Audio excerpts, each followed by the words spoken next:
dans une famille catholique, pratiquante. Quand j'ai commencé à grandir, j'ai vraiment signifié à mes parents que la messe, c'était plus possible pour moi, que c'était insupportable. J'ai envoyé tout promener, la messe et tout ce qu'elle est avec.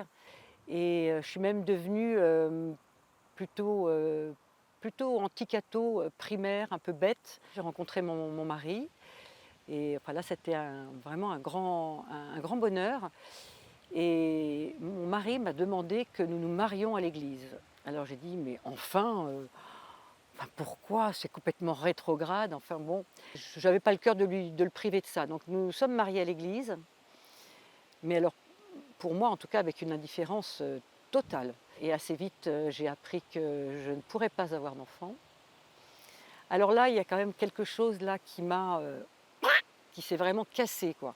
Cette tristesse a commencé à prendre, une ampleur vraiment importante et on va se lancer dans une procédure d'adoption et on va adopter un petit garçon, Alexandre, qui nous met dans une, grande joie au moment où on apprend la nouvelle.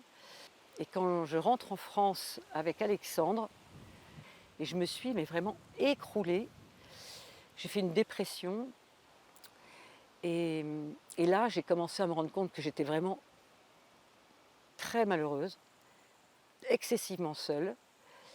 Et puis, mes parents se sont rendus compte quand même qu'il y avait quelque chose qui n'allait pas et ils m'ont conseillé d'aller voir, une femme médecin. Et quand je suis entrée dans son cabinet, elle m'a demandé: «Mais qu'est-ce qui vous amène?» Et pendant 2 heures et demie, j'ai pleuré comme une madeleine. Et ce que j'ai vu chez elle, c'est que je pouvais m'en sortir. C'est qu'il y avait une lumière au bout, mais je savais pas quoi, mais je savais qu'il fallait que je marche vers ça. J'ai cherché vraiment un peu dans tous les sens.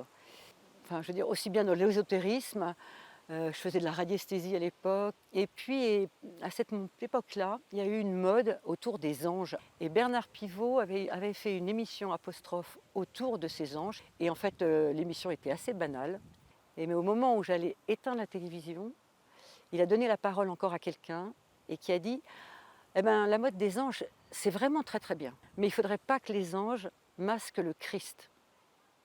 Et là, je me suis retrouvée, mais vraiment scotchée.